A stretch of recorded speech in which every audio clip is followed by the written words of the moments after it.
I've always found Newton's life super fascinating because not only was he like one of the smartest guys ever, but when you read about his life, like he was a total head case, like had a very traumatic childhood, suffered a lot of abuse, and just was very antisocial and emotionally dysfunctional his entire life.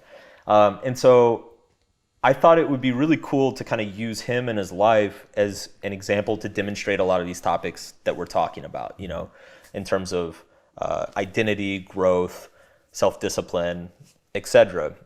And so I took his 3 laws of motion and I basically just created emotional analogs of those. So the first one was for every action, there's an equal and opposite emotional reaction. And this is basically just the idea that every emotion is simply a response to either pain or the absence of pain. So when you remove pain from life, a positive emotion emerges in reaction. And if you add pain into life, a negative emotion emerges. The second one, So the second one, if I remember right, was our self-worth equals the sum of our emotions over time. So you could even, you might even say like identity equals our emotions over time. So basically, let's say something traumatic happens in your childhood. That pain early on in your life causes a lot of negative emotions. And one of the things that I talk about is that anytime we feel an emotion, it compels us to do what I call equalizing, which is like if I'm angry at you, I'm going to continue to be angry at you until I either retaliate or you apologize. Like something needs to happen to make that anger go away. There needs to be some sort of like equalization between us. And if there is no equalization, that anger just kind of simmers and sits there forever. And one of the reasons why childhood traumas are so debilitating for people is that essentially these extremely painful experiences occur to our feeling brains while our thinking brains are still undeveloped and don't know how to explain or create meaning around that pain.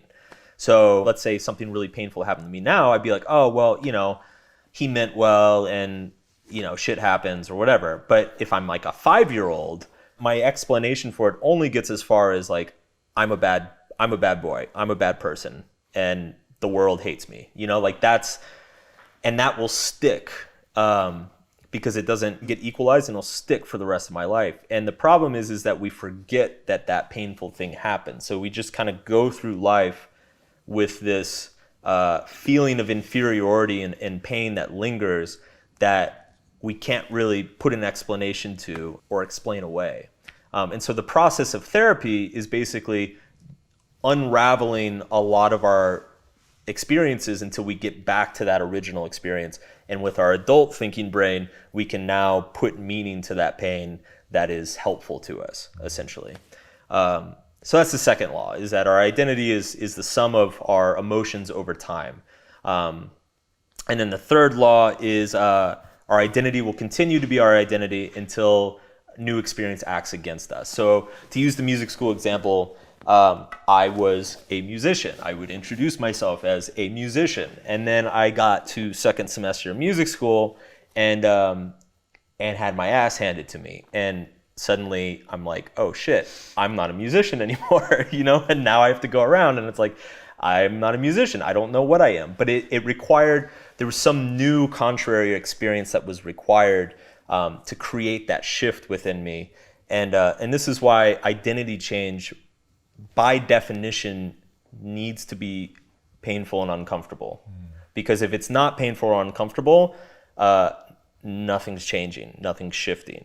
There might be a perception of a change, but ultimately the only way our values change is that life knocks us on our ass a little bit and causes us to question everything we understand.